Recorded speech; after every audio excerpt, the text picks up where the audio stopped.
In the chaotic landscape of daytime television, few shows have mastered the art of stirring controversy quite like The View.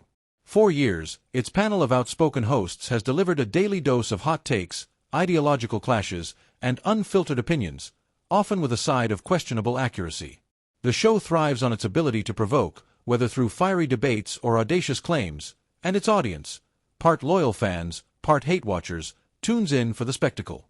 But in a recent turn of events, The View may have finally met its match in the form of Joe Rogan, the podcasting titan whose influence and reach dwarf the show's daytime slot. What began as a typical segment of The View's signature outrage has spiraled into a $150 million defamation lawsuit, with Rogan at the helm and the hosts scrambling to navigate the fallout. This legal battle, steeped in accusations of misinformation and reckless rhetoric, is not just a clash of personalities but a broader reckoning for media accountability in an era where words carry unprecedented weight. The saga began, as many View controversies do, on the show's infamous couch, where the hosts, Whoopi Goldberg, Joy Behar, Sunny Hostin, and Sarah Haynes, among others, gathered to dissect the day's headlines. Known for their unapologetic takes, the panel has never shied away from targeting public figures, particularly those who challenge their ideological bubble. On this occasion, their sights were set on Joe Rogan, the former Fear Factor host turned podcasting juggernaut, whose Joe Rogan Experience has amassed millions of listeners and sparked countless debates. Rogan's platform, a freewheeling space for conversations with everyone from scientists to comedians to conspiracy theorists, has long been a lightning rod for criticism. To The View's hosts, he represents a dangerous departure from traditional media, a figure whose unchecked influence threatens the public with what they deem misinformation. The segment started innocently enough, with the hosts lamenting the rise of podcasts as a news source and the decline of trusted outlets like their own, which they proudly noted is backed by ABC News. But the conversation quickly veered into absurdity when one host, likely Joy Behar, made a stunning claim. Joe Rogan, she declared, believes in dragons. Not metaphorical dragons, mind you, but actual fire-breathing creatures that, according to her, Rogan thinks roam the earth alongside humans, like some sort of Jurassic Park fever dream. The assertion was delivered with the confidence of a seasoned journalist, complete with a nod to ABC's rigorous fact-checking process. When pressed by a co-host, possibly Whoopi, on whether this had been verified, the response was unequivocal. "I checked it. I triple-checked it. He believes in dragons." The claim, of course, was rooted in a gross misrepresentation of a discussion on Rogan's podcast. As Rogan later clarified, the dragons comment stemmed from a conversation with a wildlife biologist who explored the possibility that ancient myths about dragons could have been inspired by early human encounters with large reptiles or dinosaurs. It was a speculative, intellectual exercise, not a declaration of belief in mythical creatures. But nuance has never been The View's strong suit. The hosts, eager to paint Rogan as a purveyor of dangerous nonsense, seized on the comment and twisted it into a caricature of absurdity. In doing so, they didn't just mock Rogan, they undermined their own credibility by showcasing the very sloppiness they accused him of. This wasn't the first time The View had courted controversy with reckless claims. The show has a storied history of factual missteps and ideological overreach. Whoopi Goldberg once sparked outrage with a historically inaccurate explanation of the Holocaust, mangling basic facts with a confidence that left historians reeling. Joy Behar famously suggested that Mike Pence's religious practices signaled mental illness, only to backtrack with a half-hearted apology. Sunny Hostin, meanwhile, has occasionally floated conspiracy theories with the same conviction she brings to legal analysis, despite her background as an attorney. These moments, while divisive, have typically been absorbed by the show's loyal audience or dismissed as the cost of provocative television. But targeting Joe Rogan proved to be a different beast entirely. Rogan, unlike the politicians or celebrities The View typically skewers, is not one to let slight slide. His podcast, with its 11 million listeners and a $100 million Spotify deal, as of 2020, has made him a cultural force, one who thrives on open dialogue and resists the sanctimonious gatekeeping of traditional media. When The View's Dragon comment aired, it didn't just spark memes and laughter, it ignited Rogan's ire. He saw the segment not as harmless daytime banter but as a deliberate attempt to smear his reputation by portraying him as a delusional crank. The host's insistence that their ABC-backed platform made them more trustworthy than Rogan only added fuel to the fire. To Rogan, it was a textbook case of defamation, a false statement, presented as fact, broadcast to millions, and designed to harm his credibility. The lawsuit that followed was nothing short of seismic. Rogan's legal team filed a $150 million defamation suit against The View and its parent company, ABC, alleging that the host's claims went far beyond criticism and into the realm of actionable falsehoods. According to the filing, the dragon comment was just the tip of the iceberg. The hosts had also accused Rogan of spreading misinformation so dangerous it posed a public health risk, implying that his podcast was responsible for physical harm to listeners.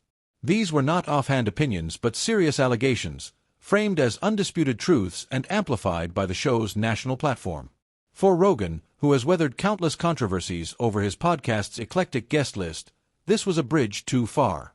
The suit wasn't just about clearing his name, it was about challenging a media ecosystem that, in his view, prioritizes outrage over accuracy. Behind the scenes at The View, the reaction was predictably chaotic. The hosts, accustomed to shrugging off backlash with a quip or a commercial break, were suddenly confronted with the prospect of real consequences. Emergency meetings were convened, lawyers were summoned, and the show's producers likely scrambled to assess the damage. The hosts themselves, if social media speculation is any indication, were in various stages of denial and defiance. Whoopi, ever the elder stateswoman, might have dismissed the suit as beneath her, while Joy Behar, with her trademark sarcasm, could have framed it as an attack on free speech. Sunny Hostin, the panel's resident legal expert, may have suggested a countersuit, perhaps for emotional distress, while Sarah Haynes quietly contemplated an exit strategy. The intern tasked with explaining defamation law to this group surely deserves a medal for endurance. The internet, as expected, erupted into a frenzy of memes and hot takes. Social media platforms like X were flooded with images of Rogan as a legal avenger, complete with Terminator-style graphics, while The View hosts were depicted as flustered cats in a courtroom. One viral post captured the mood perfectly. Joy Behar just learned that lawsuits aren't like talk show arguments. You can't just yell louder and win. Even Rogan's critics, who often decry his willingness to platform controversial figures, struggled to defend The View's behavior. The show's loyal fanbase, a mix of politically motivated viewers and low-information daytime watchers, rallied to its defense, but their arguments, mostly variations of "Rogan is mean" and "The View is trying its best," rang hollow in the face of legal scrutiny. At its core, this lawsuit is about more than a single segment or a misinterpreted podcast clip. It's a clash between two visions of media, one rooted in the polished, gate-kept world of network television, and the other in the raw, unfiltered realm of podcasting. The View represents a traditional model, where a small group of anointed voices, backed by corporate infrastructure, dictate the terms of public discourse. Rogan, by contrast, embodies a decentralized, democratic approach, where ideas are tested through open conversation, not editorial fiat. The host's attack on Rogan wasn't just personal. It was an attempt to reassert control over a media landscape that's slipping through their fingers. Podcasts like Rogan's, with their direct connection to audiences and lack of corporate oversight, threaten the relevance of shows like The View, which rely on spectacle to stay afloat. The irony is impossible to ignore. The View's hosts, who frequently decry misinformation and call for stricter guidelines on platforms like Spotify, now find themselves accused of the very sin they condemn. Their claim that Rogan believes in dragons wasn't just wrong, it was a lazy caricature, born of ideological bias and a refusal to engage with his actual words. By presenting it as fact, they exposed the fragility of their own credibility. If ABC's fact-checking process allowed such a claim to air unchallenged, what does that say about the network's oversight? And if the hosts genuinely believed their own rhetoric, what does that reveal about their grasp of reality? The lawsuit, in this sense, is a mirror held up to The View's own shortcomings, forcing its hosts to confront the gap between their self-image as truth-tellers and the reality of their slipshod commentary. Legally, Rogan's case appears strong. Defamation requires proof of a false statement, made with knowledge of its falsity or reckless disregard for the truth, that causes harm to the plaintiff's reputation. The View's dragon claim checks those boxes. It was demonstrably false, rooted in a misinterpretation so egregious it borders on malice, and broadcast to millions with the intent to discredit Rogan. The broader accusations of public harm, meanwhile, elevate the stakes, as they imply a level of damage that could justify the suit's $150 million price tag. Rogan's legal team, armed with transcripts, podcast clips, and expert witnesses, is likely preparing a case that contrasts his commitment to open inquiry with The View's penchant for sensationalism. The hosts, by contrast, may struggle to mount a defense that doesn't rely on backpedaling or blaming the intern who handed them the script. If Rogan wins, the implications could be profound. A victory would send a message to media outlets that reckless, agenda-driven attacks carry real risks. It could force shows like The View to rethink their approach, prioritizing evidence over outrage and fact-checking over theatrics. More broadly, it would affirm the principle that freedom of speech, while sacred, doesn't grant a blank check to spread lies disguised as facts. The View's hosts, who often invoke the First Amendment when defending their own rhetoric, may soon learn that the law cuts both ways. Defamation isn't protected speech, and a courtroom isn't a talk show set. You can't talk over the judge or pivot to a commercial break when the evidence piles up. For The View, the fallout could be existential. The show has survived countless controversies, from Whoopi's Holocaust gaffe to Meghan McCain's stormy exit, but a high-profile lawsuit with a 9-figure price tag is a different beast. A loss could drain ABC's coffers, tarnish the show's brand, and embolden other targets of its wrath to follow Rogan's lead. Even a settlement, which seems likely given the strength of Rogan's case, would come with a steep cost, both financially and reputationally. The hosts might be forced to issue a public apology, a prospect that's almost comically delicious. Imagine Whoopi Goldberg, stone-faced, reading a court-ordered statement admitting fault, or Joy Behar choking out the words, "I was wrong," without dissolving into a cloud of sarcasm. Such a moment would be more entertaining than anything The View has produced in years. Beyond the courtroom, this saga underscores a deeper cultural shift.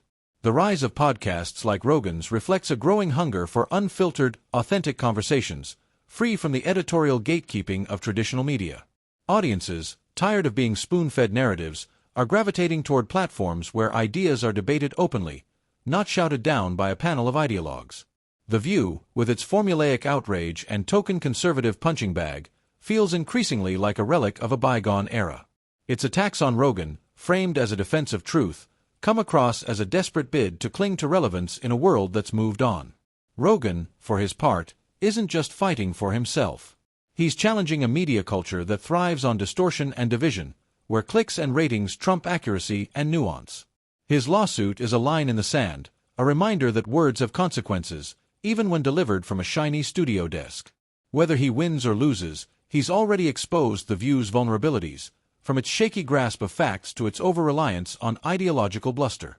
The hosts, who once saw themselves as untouchable, are now grappling with a reality they can't shout away. In a court of law, hot takes don't count as evidence, and the truth isn't determined by who yells the loudest. As the legal battle unfolds, one thing is certain: this is more than a celebrity feud. It's a referendum on the state of media, a test of whether accountability can triumph over sensationalism. For Joe Rogan, it's a chance to clear his name and strike a blow against a system he sees as broken. For The View, it's a wake-up call, a warning that even the loudest voices can't outrun the consequences of their words. And for the rest of us, it's a front-row seat to a spectacle that's as messy, absurd, and gripping as daytime TV itself. Whether it ends in a courtroom showdown or a grudging apology, this clash of titans is a story we won't soon forget.